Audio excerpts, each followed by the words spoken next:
నమస్తే AP39 టీవీకు స్వాగతం. నేటి వార్త విశేషాలు. కాంట్రాక్ట్ అవుట్సోర్సింగ్లో ఉన్నటువంటి పారిశుద్ధ్య కార్మికులు, అదేవిధంగా సెక్యూరిటీ గార్డులు, పెస్ట్ కంట్రోల్కి సంబంధించినటువంటి కార్మికులకు సంబంధించినటువంటి సమస్యల మీద రాష్ట్ర వ్యాప్తంగా AP medical contract employees and workers union ఆధ్వర్యంలో అన్ని జిల్లా కలెక్టర్ కార్యాలయాల ముందు కూడా ఆందోళన నిర్వహించాలని చెప్పి పిలుపుకోవడం జరిగింది. అందులో భాగంగా ఇక్కడ అనంతపురం జిల్లాలో కూడా పెద్ద ఎత్తున ఇక్కడ కార్యక్రమం నిర్వహించడం జరుగుతూ ఉంది. ప్రధానంగా ఈ రాష్ట్రంలో 3 సంవత్సరాల కిందట వచ్చినటువంటి కాంట్రాక్టర్లు మెడికల్ విభాగంలో అనేకమైనటువంటి ఇబ్బందులకి కార్మికులను గురి చేస్తూ ఉన్నారు. ప్రధానంగా శాలరీస్ సంబంధించి, వేతనాలకు సంబంధించి నెల నెల సక్రమంగా వేతనాలు చెల్లించకపోవడం గత 3 సంవత్సరాల నుంచి ఉండి దీని మీద అనేక పోరాటాలు నిర్వహించడం జరిగింది. కానీ గత ప్రభుత్వం నిమ్మకు నీరెత్తినట్లు వ్యవహరించిన జగన్మోహన్ రెడ్డి గారి ప్రభుత్వం అనేక ఆందోళనలు నిర్వహించాం. ఇప్పుడు కొత్తగా కూటమి ప్రభుత్వం అధికారంలోకి వచ్చింది. వచ్చేక ముందు అధికారంలోకి రావడానికి ముందు అనేకమైనటువంటి హామీలు ఇచ్చి వచ్చారు. మరి ఈ హామీలు నెరవేర్చమని మేము ఈరోజు ఈ ఆందోళన కార్యక్రమం నిర్వహిస్తున్నాం. వేతనాలు సక్రమంగా లేదు. మొత్తం రాష్ట్ర వ్యాప్తంగా అన్ని జిల్లాల్లో కూడా 3-4 నెలల వేతనాలు పెండింగ్లో ఉన్నాయి. అదేవిధంగా పెస్ట్ కంట్రోలు, అదేవిధంగా సెక్యూరిటీ గార్డ్కి సంబంధించినటువంటి వేతనాలు కేవలం 8,300 రూపాయలు సెక్యూరిటీ గార్డ్స్కి ఇస్తూ ఉన్నారు. జీవో ప్రకారము 13,800 రూపాయలు ఇవ్వాల్సిన చోట 8,300 ఇచ్చి కాంట్రాక్టర్లు దోచేస్తూ ఉన్నారు. మరి అదేవిధంగా PF ESIకి సంబంధించి గత 3 సంవత్సరాల నుంచి కూడా ఏ ఒక్క కాంట్రాక్టరు, 3 కాంట్రాక్టర్లు ఉంటే ఒక్క కాంట్రాక్టర్ కూడా PF ESI సక్రమంగా జమ చేయలేదు. దాదాపు నెలకు 1,800 నుంచి 2,000 రూపాయలు జమ చేయాల్సిన చోట 300, 400 జమ చేసి వాళ్ళు బిల్లులు చేసుకున్నారు తప్ప మరి కార్మికుల ఖాతాల్లోకి అది PF ఖాతాల్లోకి రాలేదు. ESI 4% రాలేదు. మరి ఇవన్నీ కూడా సమస్యలు పరిష్కారం చేయాలని చెప్పి కూటమి ప్రభుత్వం వచ్చిన వెంటనే మరి వైద్య ఆరోగ్య శాఖ మరి మంత్రి గారిని కలిసి వినతిపత్రం ఇవ్వడం జరిగింది. ఆ సమస్యలన్నీ కూడా పరిష్కారం చేస్తామని చెప్పారు. ఇప్పటికి 6 నెలలు అయింది, ఒక్క సమస్య కూడా పరిష్కారం లేదు. ఇప్పుడు మళ్ళీ టెండర్లు పిలిచారు. ఆ టెండర్లలో కూడా మరి కార్మికులకు అన్యాయం చేసే విధంగా శాలరీస్ 549 జీవో ప్రకారం ఇవ్వాలని చెప్పి మరి దాంట్లో టెండర్లో పెట్టారు. అంటే గత ప్రభుత్వం ఇచ్చిన జీవోని కోట్ చేస్తూ మరి ఈ ప్రభుత్వం కూడా టెండర్ పిలవడం చాలా బాధాకరం. వెంటనే కొత్త జీవో ఇష్యూ చేసి వీళ్లకు కనీస వేతనాలు 26,000 రూపాయలు ఇచ్చే విధంగా మరి దాన్ని మార్చాలా.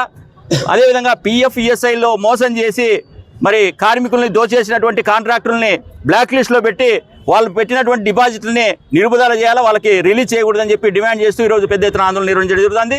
ఇప్పుడు స్పందించకపోతే మరి పెద్ద ఎత్తున రాష్ట్ర వ్యాప్తంగా కూడా ముట్టడి కార్యక్రమాలు ఇవ్వాల్సి వస్తుందని చెప్పి హెచ్చరిస్తాను. యూనియన్ AITUCగా ఈరోజు రాష్ట్ర వ్యాప్తంగా ఈ ధర్నా కార్యక్రమాలు నిర్వహించబోతున్నాం. ప్రధానంగా రాష్ట్రంలో ఉన్నటువంటి పోయినటువంటి ప్రభుత్వం 549 జీవో అని చెప్పి తీసుకొచ్చింది. దాంట్లో 16,000 రూపాయలు వేతనం ఇస్తామని చెప్పి చెప్పడం జరిగింది. కానీ ఆ ప్రభుత్వం చేసినటువంటి తప్పులో భాగంగా అది కాంట్రాక్టర్లకి మేలు చేసే విధంగా 4,000 రూపాయలు PF డబ్బులు కూడా కాంట్రాక్టర్లు కొట్టేయడం జరిగింది. దాంతోపాటు ESIకి సంబంధించినటువంటి కార్డులు ఇచ్చే విషయంలో కానీ, తర్వాత వేతనాలు ఇచ్చే విషయంలో కానీ పూర్తిగా కాంట్రాక్టర్లు కార్మికులకి మోసం చేస్తూ వాళ్ళు డబ్బులు దండుకోవడం జరిగింది. ఇప్పుడు రాష్ట్రంలో ఉన్నటువంటి TDP ప్రభుత్వంలో కూడా ఏదైతే మన పారిశుద్ధ్య కార్మికులు ఉన్నారో మున్సిపాలిటీలో ఒక వేతనం, ఇక్కడ మన ప్రభుత్వ హాస్పిటల్లో ఒక వేతనం, తర్వాత సెక్యూరిటీ గార్డులకు ఒక వేతనం ఇస్తున్నారు. అంటే కేంద్ర ప్రభుత్వం లెక్కల ప్రకారం 24,000 రూపాయలు కనీసం కుటుంబం బతకడానికి అవసరమని చెప్పి నిర్ణయించినప్పటికీ, కేంద్ర ప్రభుత్వం కూడా 26,000 రూపాయలు కనీస వేతనం నిర్ణయించినప్పటికీ కూడా రాష్ట్రంలో మాత్రం పూర్తిగా అమలు కానటువంటి పరిస్థితి. తర్వాత మొన్ననే స్వచ్ఛ ఆంధ్ర అనే కార్యక్రమంలో పవన్ కళ్యాణ్ గారు మాట్లాడారు. రాష్ట్ర డిప్యూటీ ముఖ్యమంత్రి పవన్ కళ్యాణ్ గారు ఏదైతే పారిశుద్ధ్య కార్మికులు ఉన్నారో వాళ్ళ వేతనాలు పెంచడానికి మేము పరిశీలిస్తామన్నారు. అయ్యా, ఒకటే గుర్తుపెట్టుకోండి, ఏదైతే మున్సిపల్ రంగంలో కానీ ఇతర రంగాల్లో ఉన్నటువంటి వాళ్ళే కాదు, ఇక్కడ మెడికల్ రంగంలో ఉన్నటువంటి వాళ్ళు కూడా పారిశుద్ధ్య కార్మికులే. దాంతోపాటు ఏదైతే సెక్యూరిటీగా పనిచేస్తున్నటువంటి వాళ్ళు ఉన్నారో వాళ్ళకి కనీస వేతనంగా 26,000 రూపాయలు ఇవ్వాలని చెప్పి ఈ పద్ధతిలో తెలియజేస్తున్నాం. దాంతోపాటు ఇతర రంగాల్లో ఉన్నటువంటి ఎవరైతే పారిశుద్ధ్య ఇతర కాంట్రాక్ట్ పద్ధతిలో పనిచేసిన కార్మికులతో పాటు వీరికి కూడా వేతనాలు ఇవ్వాలని చెప్పి ఈ సందర్భంగా డిమాండ్ చేస్తున్నాం. ఇప్పుడు పిలిచినటువంటి ఏదైతే టెండర్ ఉందో దాన్ని కూడా వెనక్కి తీసుకొని కార్మికుల వేతనాలు కనీస వేతనాలు పెట్టి వీళ్ళని వెంటనే ఆ పద్ధతిలో టెండర్లు పిలవాలని చెప్పి ఈ సందర్భంగా కోరుతున్నాం. దాంతోపాటు ఏదైతే సమాన పనికి సమాన వేతనం ఇవ్వాలని చెప్పి సుప్రీంకోర్టు డైరెక్షన్ ఉన్నప్పటికీ కూడా మన రాష్ట్రంలో పాటించినటువంటి పరిస్థితి, ఆ పద్ధతిలో ఏదైతే మెడికల్ రంగంలో పనిచేసినటువంటి కార్మికులందరినీ కూడా పర్మనెంట్ చేయాలి. పర్మనెంట్ చేసేంత వరకు కూడా అవుట్సోర్సింగ్ కార్పొరేషన్లో కలపాలని చెప్పి ఈ సందర్భంగా డిమాండ్ చేస్తున్నాం.